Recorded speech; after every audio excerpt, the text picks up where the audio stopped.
வணக்கம். நான் உங்கள் ஜெயச்சந்திரன். கற்க சேனலுக்கு உங்களை அன்போடு வரவேற்கிறேன். Welcome to our channel. இன்றைக்கி நாம் என்ன பார்க்க போகிறோம்? ரொம்ப நாளாக ஒரு கேப். ஆரம்பத்தில் பார்த்திங்கன்னா ஒரு 1 year back we have started discussing about share market. அந்த ஷேர் மார்க்கெட்டை பற்றி இன்றைக்கி நம்ம பார்க்க போகிறோம். So peoples those who are working in the private sector is always having the pressure on the work side. அதோடு சேர்ந்து இன்ட்ராடேயோ இல்லை ட்ரேடிங்கோ பண்ணுவாங்க அப்படிங்கிறது இட் இஸ் இம்பாசிபிள். எக்ஸ்க்ளூசிவாக அதை மட்டும் பண்ணுறவங்க, ஒரு ஆஃபீஸில் உட்காந்துக்கிட்டு அதை ஒரு தொழிலாக பண்ணுறவங்க வேணால் பண்ண முடியும். நான் ஒரு ப்ரொஃபஷனில் இருக்கேன் சார், நான் ட்ரேடிங் பண்ணலாம்னா கண்டிப்பாக அது சாத்தியமே கிடையாது. It needs very close follow up, immediate decision. அதுவும் ஒரு செகண்டில் மாறி போயிடும் ஷேர் மார்க்கெட். அந்த மாதிரியான டிசிஷன் எடுக்கிறதுக்கு உங்களுக்கு டைமே இருக்காது. உங்கள் ஃபோன் காலோ உங்கள் மெசேஜோ ஒரு வாட்ஸ்அப்போ நீங்கள் ரீச் ஆகிறதுக்குள்ளே மார்க்கெட் ஃப்ளாரப் ஆகிடும், இல்லை டவுன் ஆகி போயிடும். Either you lose are you will not get the profit.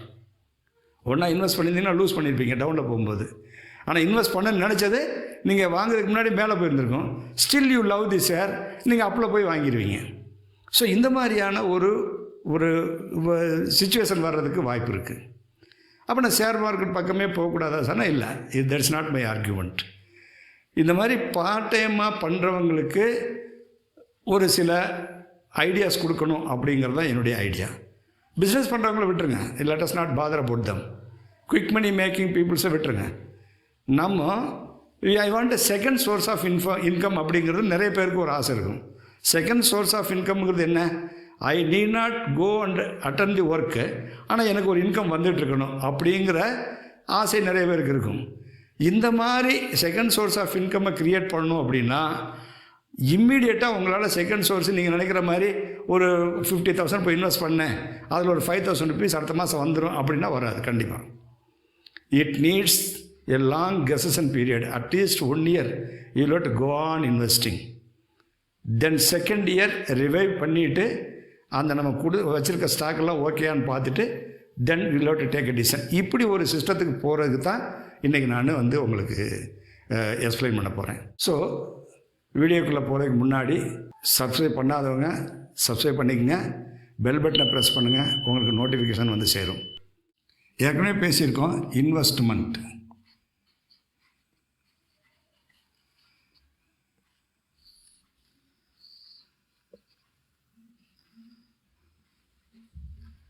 Land, gold, shares. இதில் share market,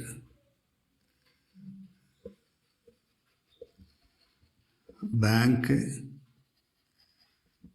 and mutual fund.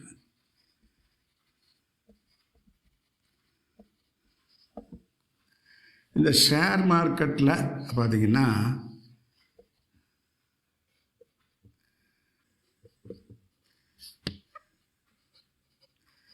Intraday trading, positional trading,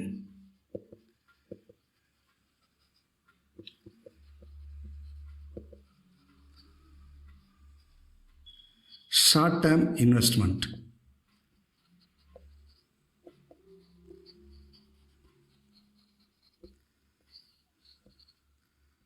long term.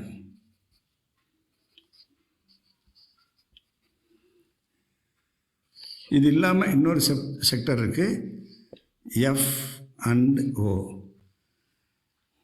Forward அப்படின்னு சொல்லுவாங்க, ஃபியூச்சர் அண்ட் ஆப்ஷன்ஸ் ட்ரேடிங்னு சொல்லுவாங்க. இந்த F&O அப்படிங்கிறது என் இன்ஸ்ட்ருமெண்ட் தான். இதுலேயும் இன்வெஸ்ட் பண்ணுறவங்க நிறைய இருக்காங்க. சரி, இதை பற்றி நம்ம தெளிவாக பார்ப்போம். ஸோ இதை ஃபுல்லாக கவனிச்சிட்டிங்கன்னா உங்களுக்கு தெரியும் how the skeleton works. Investment அப்படிங்கிறது நமக்கு ஒரு செகண்ட் சோர்ஸ் ஆஃப் இன்கமுக்கு ஏற்படுத்துகிற ஒரு இன்வெஸ்ட்மெண்ட். அது மெயினாக நம்ம இந்தியன் இதில் பார்த்திங்கன்னா 3ஆக பிரிப்போம். ஒன்று லேண்டு, இன்னொன்று கோல்டு, இன்னொன்று ஷேர்ஸ். லேண்ட் இன்வெஸ்ட்மெண்ட்டில் it's very good investment, no doubt in it. But ஒரே ஒரு பிரச்சனை என்னென்னா, எனி பாயிண்ட் ஆஃப் டைம் பார்த்தீங்கன்னா, இன்றைக்கி ஒரு லேண்டு ஒரு சென்ட் வந்து ஒரு 50,000 இருக்குது, இல்லை 1,00,000 rupees இருக்குது அப்படின்னா, ஒரு 10 வருஷத்துக்கு முன்னாடி 20,000 இருந்திருக்கும், இல்லை 10,000 இருந்திருக்கும். அதுக்கு முன்னாடி சென்ட் வந்து ஒரு 2,000 3,000 இருந்திருக்கும். அந்தந்த காலகட்டத்தில் அந்த அமௌண்ட்டு ஹியூஜ் டு இன்வெஸ்ட். இன்றைக்கி 1,00,000 இன்வெஸ்ட் பண்ணி ஒரு சென்ட் வாங்கினா மினிமம் வந்து ஒரு 3 சென்ட் வாங்கினா 3 லட்சம் வேணும். அந்த 3 லட்சத்தை ஒரே நாளில் புரட்ட முடியாது யாராலையும். நான் சொல்கிறது ஒரு மிடில் கிளாஸ் பீப்புள்ஸை பற்றி சொல்லிகிட்ருக்கேன்.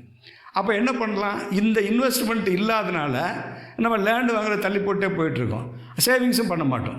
அப்போ லேண்டு வாங்குறதுக்கு ஒரு வேணும்னா நம்ம ஸ்மாலாக இன்வெஸ்ட் பண்ணுற இன்ஸ்ட்ருமெண்ட் தான் எய்தர் கோல்டு ஆர் ஷேர்ஸ். இது ரெண்டுமே ஸ்மாலாக இன்வெஸ்ட் பண்ணலாம். உதாரணத்துக்கு இன்றைக்கி வந்து கோல்டு வாங்கணும் அப்படின்னு வச்சுக்கோங்க, ஒரு 5,000 rupees 4,500 rupees இன்றைக்கி ரேட்டுக்கு வந்து நீங்கள் கோல்டு ஒரு 1 கிராம் வாங்கிக்கலாம். 1 பவுன் வாங்க வேண்டியது 1 கிராம் வாங்கிக்கலாம் இல்லையா? ஸோ எவ்ரி மந்த் எனக்கு 1/2 கிராம் கூட வாங்க முடியும். அடுத்த மாதம் எனக்கு 2,500 rupees என் கையில் இருக்குது. I can go and buy 2,500 கிராமுக்கு என்ன கோல்டு வரும் அதை நான் பை பண்ண முடியும். ஃபிசிக்கலாகவே சொல்கிறேன், நான் ஷேர் மார்க்கெட்டில் கோல்டு இன்ஸ்ட்ருமெண்ட் படி சொல்லலை. இந்த கோல்டில் வந்து இன்ஸ்ட்ருமெண்ட் அது பின்னாடி பார்ப்போம். இடிஎஃப் கோல்டுனா என்ன, கோல்டு இன்வெஸ்ட்மெண்ட்டுங்கிறது ஷேர் மார்க்கெட்டில் எப்படி ஒரு பேப்பர் கோல்டும்பாங்க அதை, சரியா? அந்த மாதிரி சிஸ்டமும் இருக்குது. நான் ஃபிசிக்கல் கோல்டு ஒரு கடையில் போய் வாங்குறதே கூட according to your available fund, அந்த மந்தில் எவ்வளோ நீங்கள் ஸ்பேர் பண்ண முடியுதோ, maybe 3,000 or 5,000 you can equally buy the gold. ஷேர்லேயும் அதே மாதிரி ஆப்ஷன் இருக்குது அப்படிங்கிறது தான் உண்மை. Once you open a demat, you wanted to buy some specific script அப்படின்னா, நம்ம அமௌண்ட்டுக்கு தகுந்தவாறு இந்த மாதம் நான் 1,000 rupees இன்வெஸ்ட் பண்ணணும் அப்படின்னா, அதில் பெஸ்ட்டு ஸ்கிரிப்டில் ஏ குரூப்பு பி குரூப் ஷேர்லாம் இருக்குது. சில கம்பெனிஸில் பார்த்தீங்கன்னா எவர் கிரீன் கம்பெனிஸ் எல்லாம் நிறைய இருக்குது. ஐ வில் டெல் யூ இந்த ஃப்ளோவில் நான் சொல்கிறேன். அந்த மாதிரி கம்பெனிகளில் even we can invest 200 rupees invest பண்ணலாம், 500 rupees இன்வெஸ்ட் பண்ணலாம், 1,000 rupees இன்வெஸ்ட் பண்ணலாம், பெர் மந்த் 5,000 rupees கூட இன்வெஸ்ட் பண்ணலாம். அப்போது இந்த ரீட்டைல் இன்வெஸ்ட்மெண்ட்டுக்கு பெஸ்ட் ஆப்ஷன் டூல் என்ன அப்படின்னா எய்தர் ஷேர் ஆர் கோல்டு. இது என்னது, இதுவும் நல்ல, இதை விட இதுவும் நல்ல ஆப்ஷன் தான், இல்லைன்னு சொல்ல மாட்டேன். 3ல் எது பெஸ்ட்டுன்னு சொன்னால் அது வந்து சொல்கிறது ரொம்ப கஷ்டம். ஒவ்வொரு டயத்துலேயும் ஒவ்வொன்றும் பெஸ்ட்டாக தெரியும். ஆனால் லேண்டை பொறுத்த வரைக்கும் என்னென்னா ஒரே ஒரு பிரச்சனை, land and gold very limited option தான் இருக்கும். கோல்டு உற்பத்தி ஆகிறது உலகத்தில் ரொம்ப ரொம்ப கம்மி. லேண்டும் ஒரு குறிப்பிட்ட இடத்துல டெவலப் ஆக ஆக அந்த லேண்ட் வெளியே போகும். இதனால தான் இது ரெண்டுமே வந்து ஈக்குவலாக வந்து ட்ரீட் பண்ணுறோம் கோல்டுன்னு. ஷேர்ஸை பொறுத்த வரைக்கும் அதனுடைய புரிதல் இல்லாதனால என்ன பண்ணுறோம்னா ஏதோ இன்ஃபீரியர் நினைக்கிறோம். கண்டிப்பாக கிடையாது. இந்த ரெண்டுலேயும் வர்ற ரிட்டர்ன்ஸ் அளவு சில நேரங்கள் அதிகமாகவும் ஷேரில் வர்றதுக்கு வாய்ப்பு உண்டு. அதே நேரத்தில் கோல்டு மாதிரி ரீட்டைல் இன்வெஸ்ட்மெண்ட்டும் பண்ணிக்கலாம். ஒரு நாளைக்கு ஒரு மாதத்துக்கு 1,000 இருந்தாலும் பண்ணலாம், 2,000 இருந்தாலும் பண்ணலாம், 1,00,000 rupees இருந்தாலும் பண்ணலாம். அந்த மாதிரி ரீட்டைல் இன்வெஸ்ட்மெண்ட்டுக்கு பெஸ்ட்டு வந்து சோர்ஸ் வந்து ஷேர்ஸ். அந்த ஷேர்ஸில் நம்ம பார்த்திங்கன்னா அந்த ஷேர்ஸை எடுத்து அந்த mutual fund, bank investment and share market அப்படின்னு போட்டிருக்கேன். சரி, இதெல்லாம் இன்ஸ்ட்ருமெண்ட்ஸ், அதாவது பேப்பர் அப்படி வச்சு நம்ம வந்து அமௌண்ட்டை கொடுத்து பேப்பர் வாங்கிக்கிறோம். அதான் உண்மை ஆக்சுவலாக, சரியா? இதெல்லாம் ஒரு குரூப்பில் வருது. இப்போ பேங்க் அதை நான் சொல்ல வேண்டிய அவசியமே இல்லை. ஃபிக்ஸட் டெபாசிட்டில் இன்றைக்கி வந்து வட்டி விகிதம் ரொம்ப கம்மியாகி போச்சு. மியூச்சுவல் ஃபண்ட்ஸ் அதை பிறகு பார்ப்போம். இந்த ஷேர் மார்க்கெட்டில் என்னென்ன மாதிரி இன்வெஸ்ட்மெண்ட் இருக்குது, அதை எப்படி நம்ம புரிஞ்சுக்கிறது அப்படிங்கிறத நான் வந்து அதை உங்களுக்கு புரிகிற மாதிரி எழுதியிருக்கேன். ஒன்று ஃபியூச்சர் அண்ட் ஆப்ஷன் ட்ரேடிங், இது கடைசியில் பார்ப்போம். ஃபஸ்ட்டு வந்து intraday, and then positional trading, and short term trading, and long term investment. இதை ட்ரேடிங்னு சொல்கிறோம், இதை இன்வெஸ்ட்மெண்ட்னு சொல்கிறோம். Short term investment, long term investment, positional trading, intraday trading. What is intraday trading? Intraday trading is nothing but ஒரு அன்னைக்கு இருக்கிற share மார்க்கெட்டுடைய டோட்டல் ட்ரெண்டை பயன்படுத்தி ஒன்றா we must have the knowledge, எந்த ஷேர் இன்றைக்கி டவுன் ஆகும், எந்த ஷேர் இன்றைக்கி அப் ஆகும் அப்படிங்கிற நாலேஜ் நம்ம ரொம்ப இண்டஸ்ட்ரிக்குள்ளே போக போக புரிஞ்சுன்னா அந்த கிராஃபை ஃபாலோ பண்ணி ரிலையன்ஸ் வந்து இவ்வளோ ஏறி இருக்குது, டாட்டா டிசிஎஸ் இவ்வளோ ஏறி இருக்குது அப்படின்னா அது கண்டிப்பாக திருப்பி வரும் அப்படிங்கிற ஒரு கணக்கு இருக்கும் இல்லையா? அந்த கணக்கை யூஸ் பண்ணி either you have to sell it or you have to buy it. ஒன்றா நீங்கள் வாங்கணும் இல்லை விற்கணும். இதில் என்ன அப்படின்னா அதில் very low investment. For example, you wanted to buy 1,00,000 rupees share, worth of 1,00,000 rupees share அப்படின்னு வச்சுக்கோங்க. ஜஸ்ட்டு உங்களுடைய ட்ரேடிங் அந்த புரோக்கர் இருக்கார் இல்லைங்களா, அவர்கிட்ட நீங்கள் 10,000 rupees டெபாசிட் இருந்தாலே போதும். You can buy equivalent to 1 lakh. சமயத்துக்கு உங்களுடைய பார்த்தீங்கன்னா சின்சியாரிட்டி, ஃபைனான்சியல் டிசிப்ளினை பார்த்து even they can allow up to 2 lakhs வரைக்கும் கூட அலோவ் பண்ணுவாங்க. 5% இருந்தாலே போதும். அந்த 1 lakh rupeesக்கு நீங்கள் வாங்குறீங்க ஷேரை, வாங்கிட்டு என்ன பண்ணுறீங்க, அன்னைக்கே நீங்கள் அதை விற்றே ஆகணும்.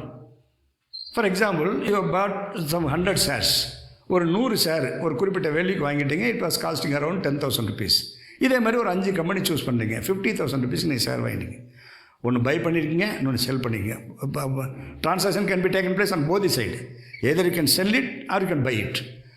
அப்போ அந்த 50,000 rupeesக்கு ஒரிஜினலாக நீங்கள் வந்து பை பண்ணணும்னா உங்கள்கிட்ட 50,000 ஃபிசிக்கல் கேஷ் வேணும், ரைட்? இந்த கேஸில் உங்கள் கையில் ஒரு 5,000 rupees இருந்தால் போதும். நீங்கள் 1 lakh வாங்கினா ஒரு 10,000 rupees இருந்தால் போதும். அப்போது அதில் ஒரு வேளை ப்ராஃபிட் வருது. அன்றைக்கி வந்து நீங்கள் வாங்கின 50,000 rupees வந்து 55,000 rupees வேல்யூக்கு போயிடுச்சு. நீங்கள் அன்றைக்கி எடுத்த டிசிஷனெல்லாம் கரெக்டு. ஒவ்வொன்றிலையும் ஒரு 2%, 3%, 5% இன்க்ரீஸ் ஆகி டோட்டல் ஏர்னிங்ஸ் வந்து 55,000 நீங்கள் ரவுண்ட் ஆஃப் பண்ணிட்டீங்க. 55,000 rupeesக்கு போயிடுச்சு. Investment 5,000 rupees. அந்த இன்கம் வந்து மேபி ஒரு 2,000, 3,000, 5,000 கூட வரலாம். 2,000, 3,000 வருதுன்னு வச்சுங்க எக்ஸாம்பிள். அப்போது யூ வில் பி ஹாப்பி. நான் 5,000 தான் இன்வெஸ்ட் பண்ணேன், I got 2,000 rupees or 3,000 rupees today.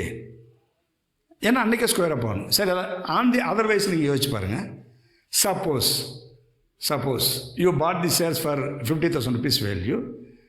அன்னைக்கு பார்த்து நம்ம டிசிஷன்லாம் தப்பாக போயிடுச்சு.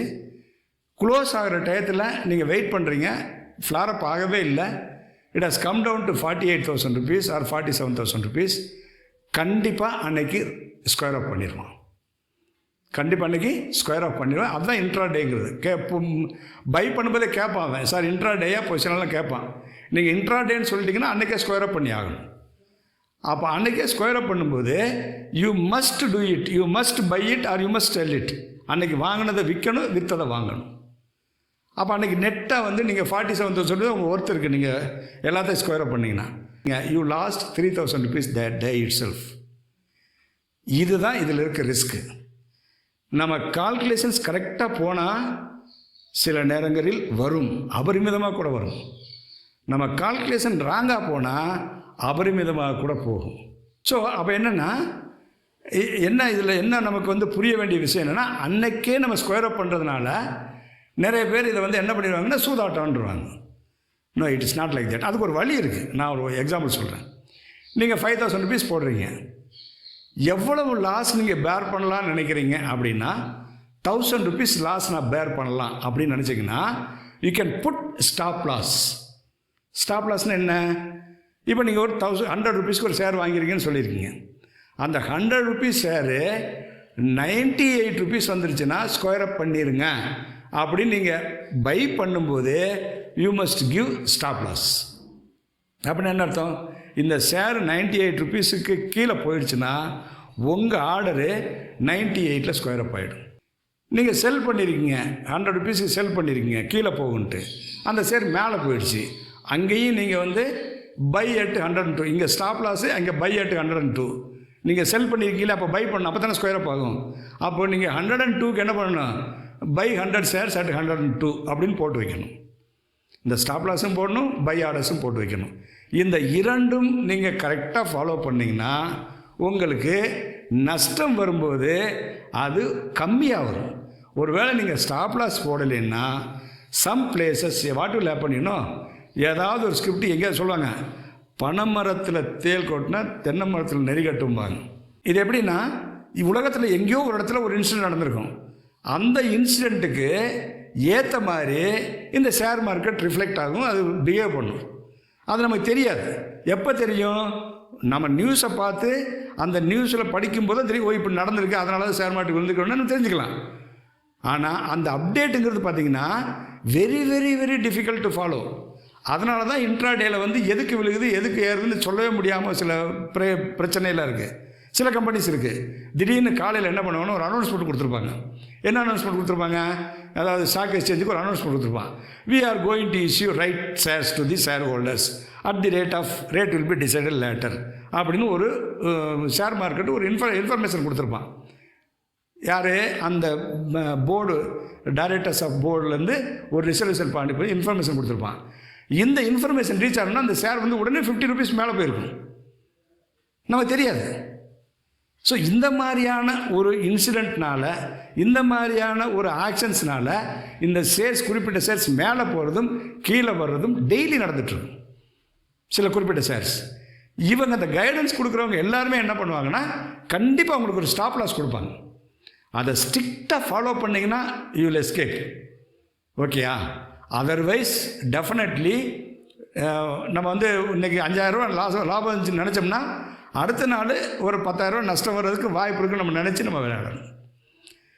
இதில் என்ன பியூட்டின்னா, அதை ஆரம்பத்திலே சொன்னேன், those who are doing it as a secondary profession இதை செய்ய முடியாது.